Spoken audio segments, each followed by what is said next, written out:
men of the press.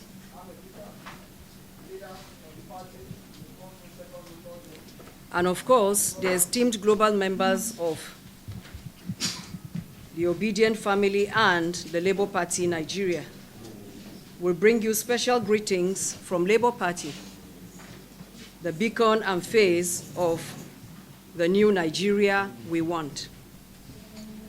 Let me start by commending you all, members and leaders of our great party, for your tireless efforts in advancing democratic ideals and the vision of the limitless possibilities of a new Nigeria. Today we address you on the true state of the Labour Party and lay bare the facts, the law, and the resolute actions we are taking to reposition the party in line with the values of transparency, accountability, discipline, and internal democracy. As a party, our journey has been marked by both progress and challenges. Today, we are compelled to speak out not in anger, but in responsibility. We commend the Nigerian judiciary and welcome the recent Supreme Court judgment that removed Barrister Julius Abure as the national chairman of the Labour Party. We honor our dedicated members nationwide who have remained steadfast despite the turbulence. Yet, we must confront with courage and clarity the divisive actions and manipulative tactics of Barrister Abure and his associates. They are actions that threaten the unity, integrity, and public image of our party. In light of Mr. Abure's continued impersonation and misrepresentation of the office of the national chairman, the National Executive Council, NEC, in session, has reached a hard but necessary decision. We can no longer stand by while the values we hold dear, transparency, discipline, and democratic accountability, are undermined from within. This press conference is convened to address the growing concern over the misconduct and internal rascality plaguing our party. At a time when Nigerians are yearning for credible leadership and they see the Labour Party as a beacon of hope, it is regrettable that we must battle internal sabotage from those who should know better. Let me be clear. When others descend into rascality, we must rise with discipline. When they go low, we go high. Because our party must reflect the Nigeria we want to build. It has become evident that Mr. Abure does not have the best interests of the Labour Party at heart. Rather than unify the party, he undermines it. Rather than attract credible Nigerians to come and join, he alienates them. Instead of advancing our collective vision, he pursues narrow personal ambitions. Most painfully, he targets those who have brought credibility and national visibility to our party. His Excellency Mr. Peter Obi and Governor Alex Otti. They represent the aspirations of a new Nigeria. Governor Otti stands out today as one of the most effective and respected governors in the country. These men have sacrificed not for personal gain, but to give the Labour Party and Nigeria a real shot at transformation. What they demand is simple: a party that is transparent, democratic, and accountable. Instead of embracing this vision, Mr. Abure chooses confrontation and chaos. We say today, this must stop. For the sake of the Labour Party, for the sake of democracy, and for the sake of Nigeria's future. After a careful and comprehensive review of the Supreme Court judgment delivered on Friday, April 4th, 2025, the National Executive Council, NEC, is deeply concerned by the subsequent actions of Barrister Julius Abure, particularly his continued impersonation of the esteemed office of the National Chairman of the Labour Party.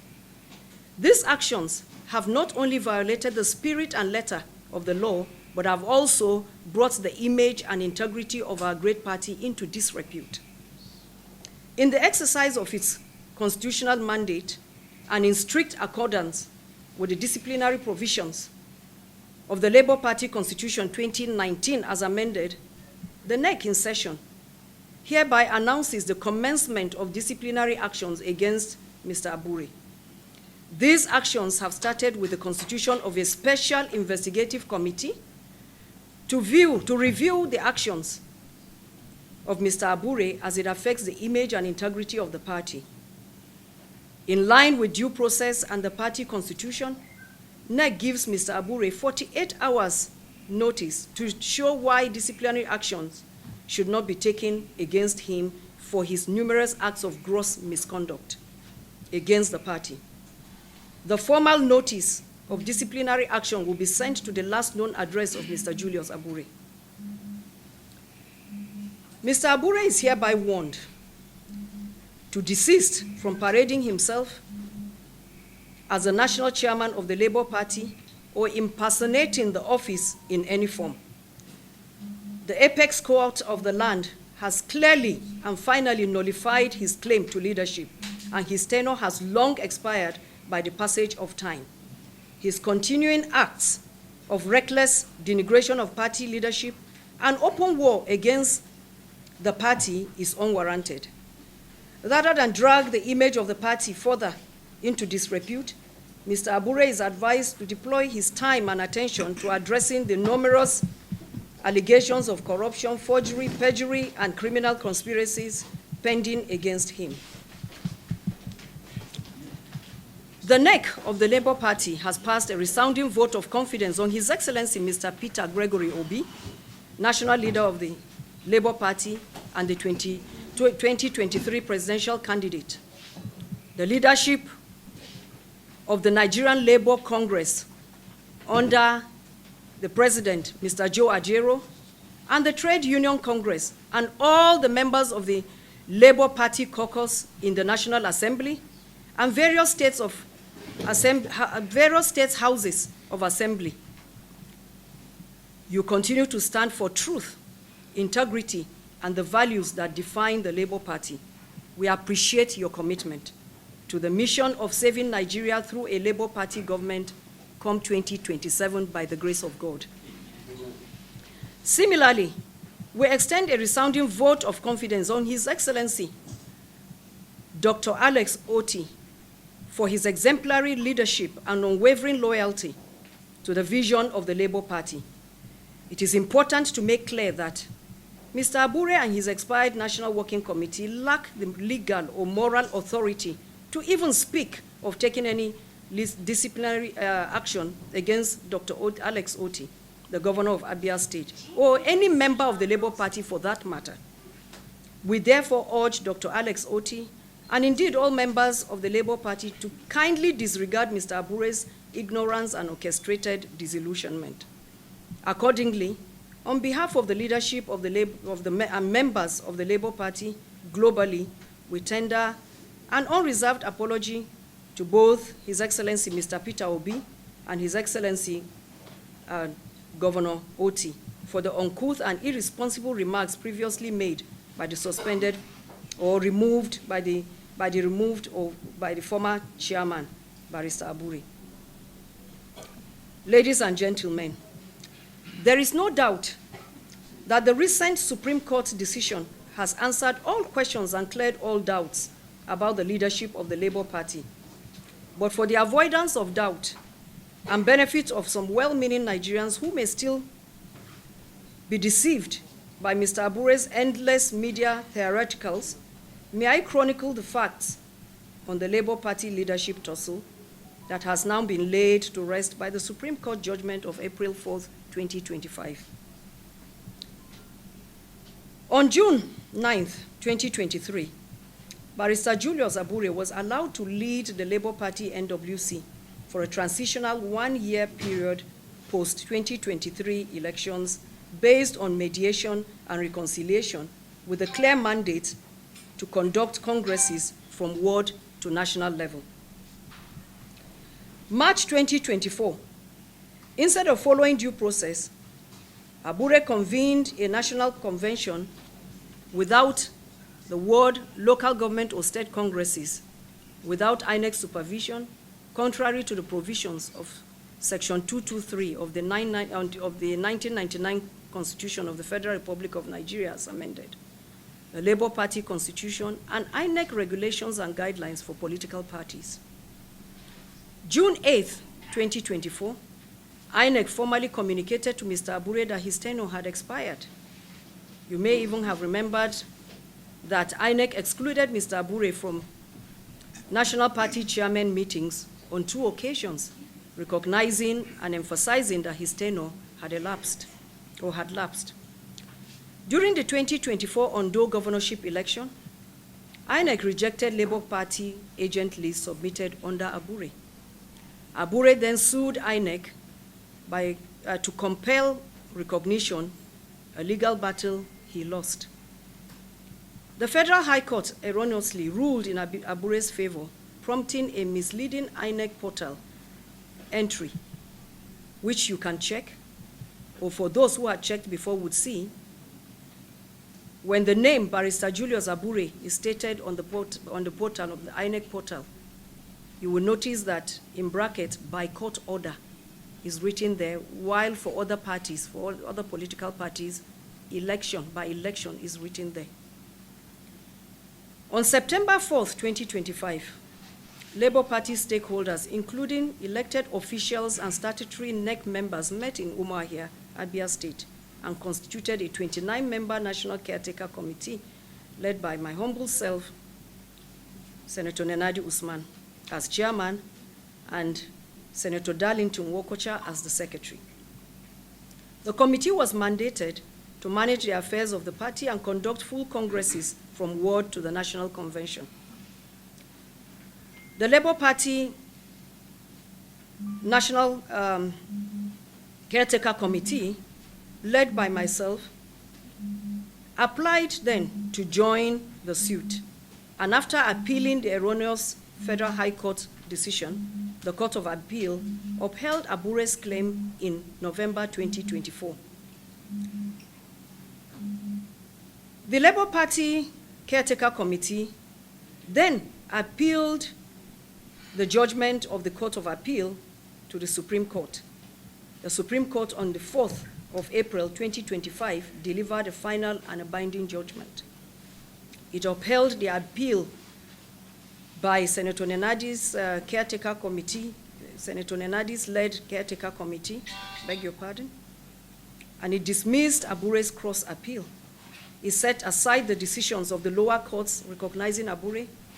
It warned that party leaders should humbly vacate their office at the end of their tenures. Honorable Justice John Iyan Okoro specifically declared the decisions of the trial court and the court below, recognizing Julius Abure as the national chairman of the first respondent, are hereby set aside. Investigations have revealed that Abure illegally issued state executive committee letters every 3 months in breach of the Labour Party's constitutional provisions, which means chairmen all over the Federation, in every state of the Federation, are given appointment letters every 3 months. Accordingly, we hereby nullify all these letters issued by the erstwhile chairman to state executive committees. The National Caretaker Extraordinary National Convention Planning Committee, as we are known, is the only organ of the Labour Party with the power to appoint state executive caretaker committees. And that we are going to do together with major stakeholders, because the committees are merely to help in conducting congresses from the ward right up to the National Convention at the federal level. It is with great optimism and a sense of renewed purpose that I inform our members across the globe that the leadership of our great party is diligently working to launch the nationwide membership registration and revalidation exercise in the coming weeks. This critical step will strengthen our grassroots engagement and reposition the Labour Party as a truly people-driven movement. In furtherance of this, we have formally notified the Independent National Electoral Commission, INEC, of our planned activities, including the forthcoming ward, local government, state, and zonal congresses, which will be culminating into the National Convention. Full details and schedules will be communicated to all stakeholders in the coming days. In conclusion, the Labour Party stands united, disciplined, reinvigorated under our leadership, and supported by all members of the party. We will no longer tolerate impunity, illegality, or personal ambition above party interest. We reaffirm our commitment to rebuilding the Labour Party as a true vehicle for national transformation. The journey to the limitless possibilities of a new Nigeria continues, and we invite every Nigerian of conscience, including some of our members on the other side, to please join us. We call on all Labour Party members across Nigeria, irrespective of past disagreements or affiliations, to continue to support the current leadership and to refuse to be demonized by Abure, who has played his last card and is just clutching at straws. The Labour Party is your home. It is our home. And we need every hand on deck to build a party of our dreams. As I said the other time when I spoke, after the Supreme Court judgment at the Hilton when we had a press briefing, I said, in this matter, there is no victor, no vanquished. All we want is to build a Labour Party that will serve Nigerians, a Labour Party that will give us a vibrant vehicle that we can use for people to come contest election into various offices, win, and help forge Nigeria forward. That is just what we want. We want a Labour Party that has internal democracy, a Labour Party where if you are a member of any, the executive, you know when you won election, when the congresses were done, when you started office, and that 3 or 4 years down the road is when you quit or you can go for re-election. We want a Labour Party where people who want to hold positions would go back to their wards and contest election in the congresses. And I would also want to call on all to come, please, let us unite to advance the limitless possibilities of the new Nigeria. I want to assure you that a new Nigeria is truly, as in indeed, is indeed possible. It is possible. One anchored on justice. We want a Nigeria that is anchored on justice, equity, and the supremacy of the will of the people, not the will of a few. Before I yield the microphone to the Secretary, I would want to read out the names of those who are being saddled with the responsibility of the disciplinary committee. Okay. I was taught I didn't have to read everything, but I think I should. So, pursuant to the powers vested in the National Executive Council under Article 19 of the Labour Party Constitution 1999, as amended, and in response to grave allegations bordering on corruption, financial misappropriation, and anti-party activities leveled against the erstwhile national chairman, Barrister Julius Abure, the leadership of the party hereby constitutes a disciplinary committee to thoroughly investigate the said matters and recommend appropriate disciplinary measures. The composition. Number 1, Senator Ireti Kingibe, the chairman.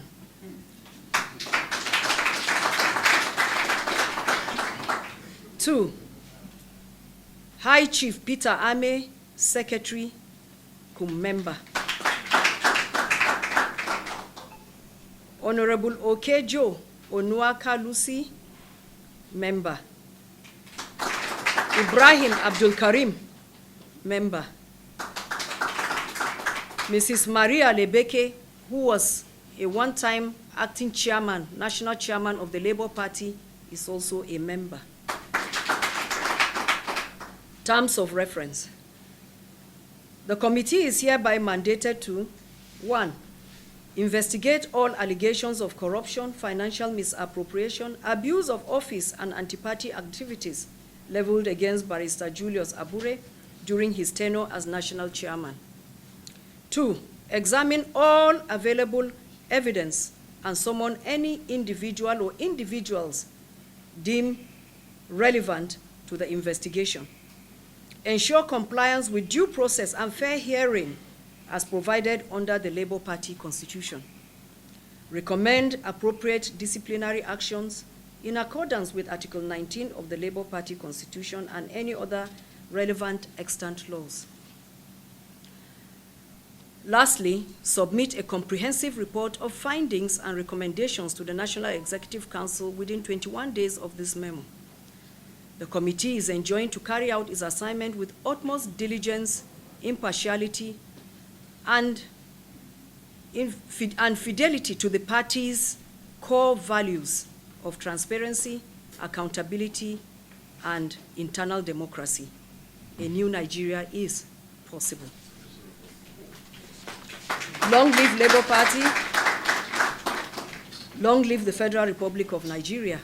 Thank you very much. Forgive us, but we had so many other issues to contend with. This was not the place we intended to use. But the place we wanted to use, after we had been given the go-ahead, later it turned out, I think they did, maybe a double booking, I don't know, but we lost it, and there was nothing we could do about it. So this was just what we could get last minute. So please, forgive us.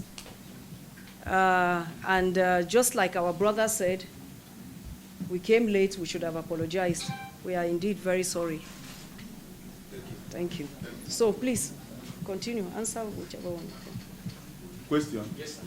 What's your name? Okay, my name is Dan Roland.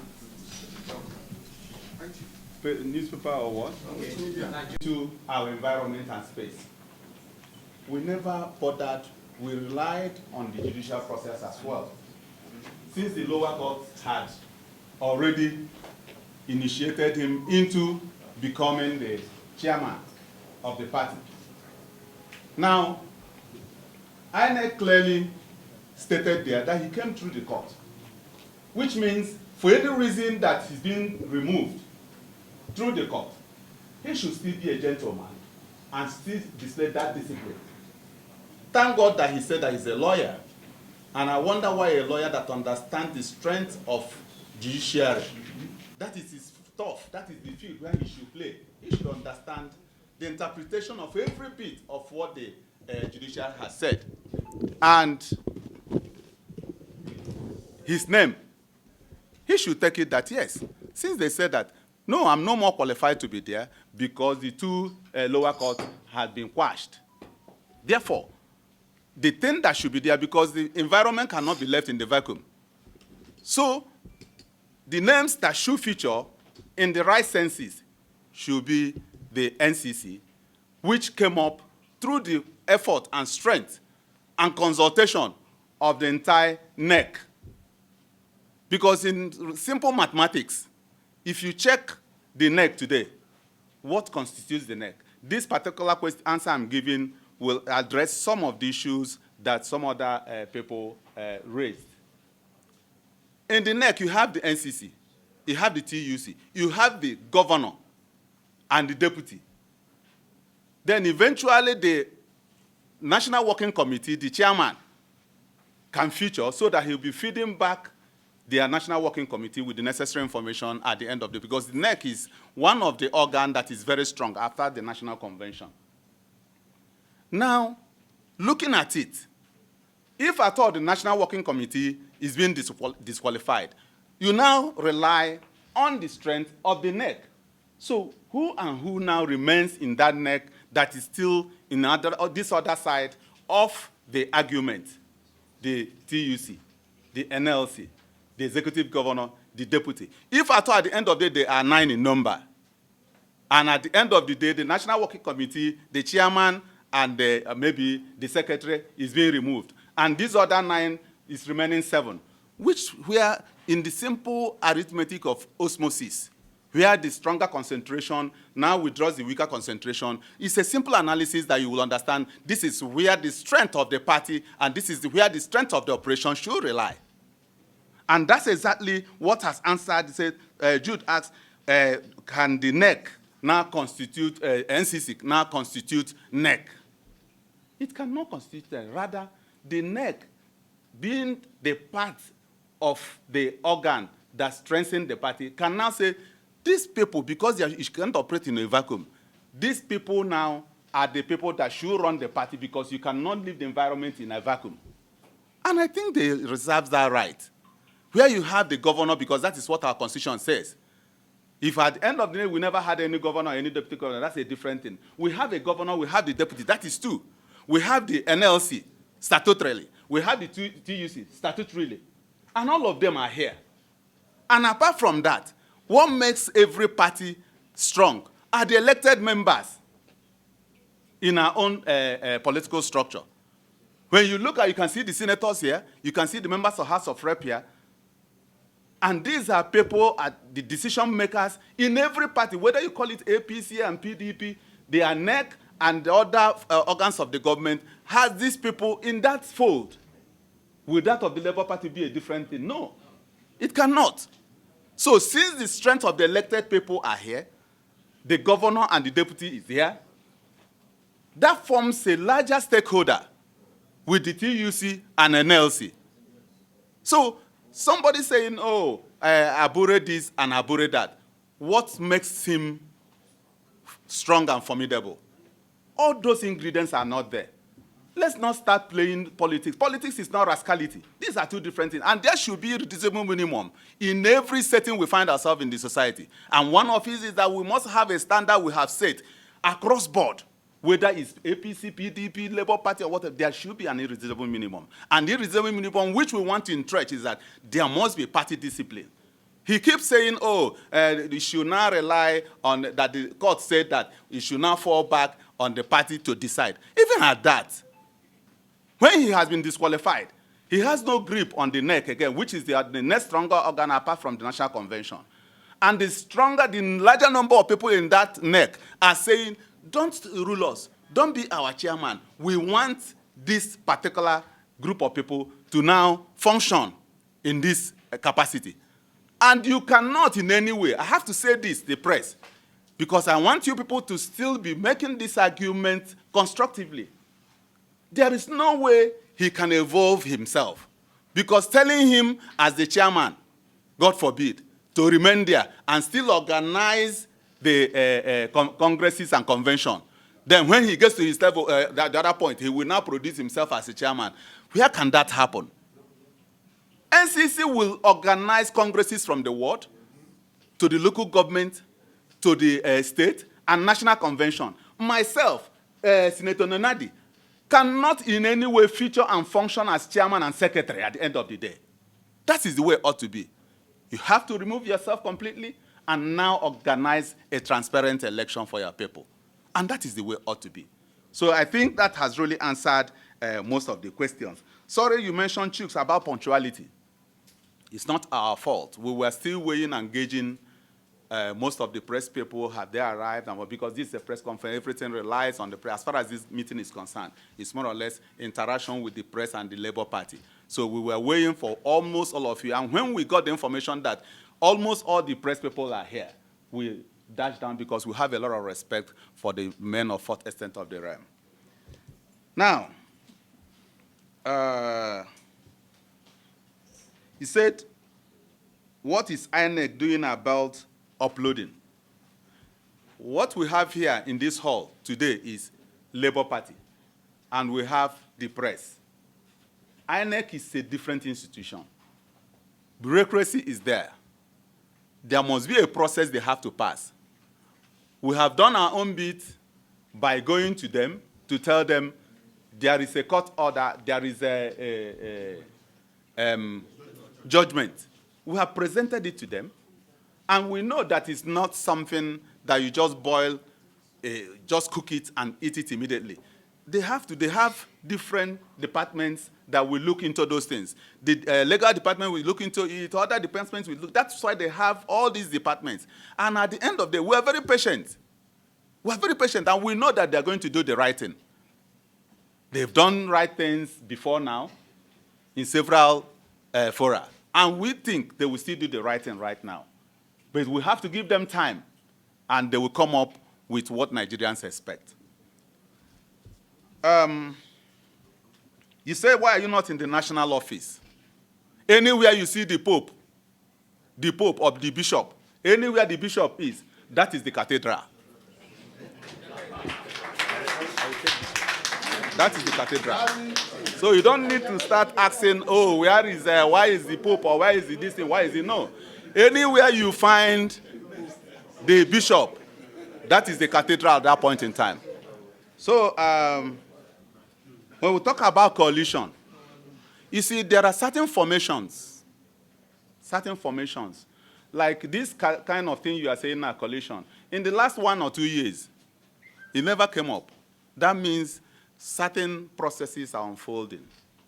And you need to take your time to study things that will benefit not individuals, that will benefit the collective interest of all Nigerians.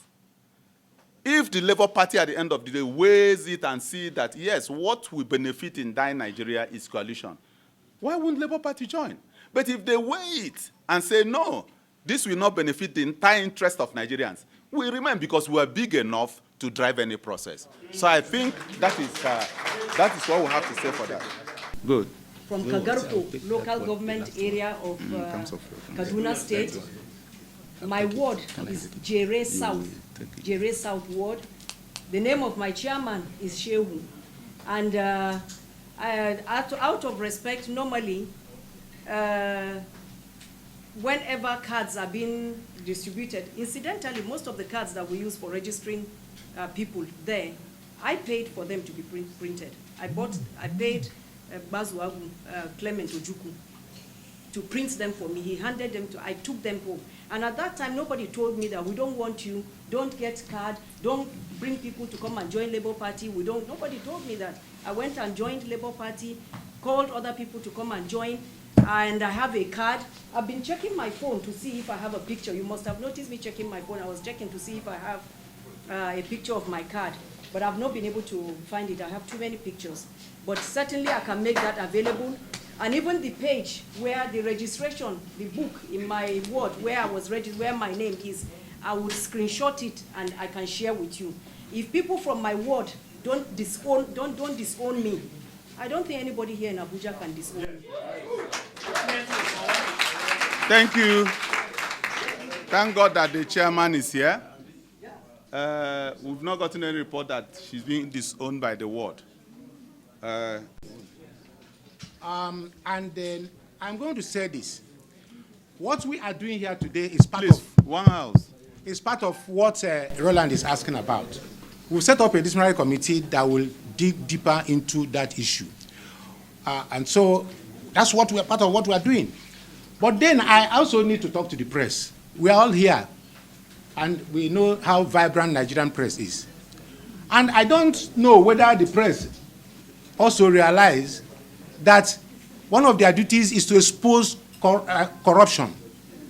If you have information that the Inspector General of Police has investigated a matter and has written to Attorney General of the Federation to prosecute, I think that it is the duty of the press, in line with your mandate of exposing corruption, to take it up. You also know that you are also responsible for holding government officials to accountability. You are supposed to hold them accountable for actions that are uncivil. Now, if Attorney General of Federation is sitting on a situation like that, I think that then the other issue is to educate the public too. And then you also know that even as you educate the public, you're also supposed to promote accountability. So I think that, I'm kicking this back to the press to look into the matter and then investigate. Something must be done about investigative journalism as far as this issue is concerned. Thank you very much. Thank you, Prof. Thank you so much. I think we only have to take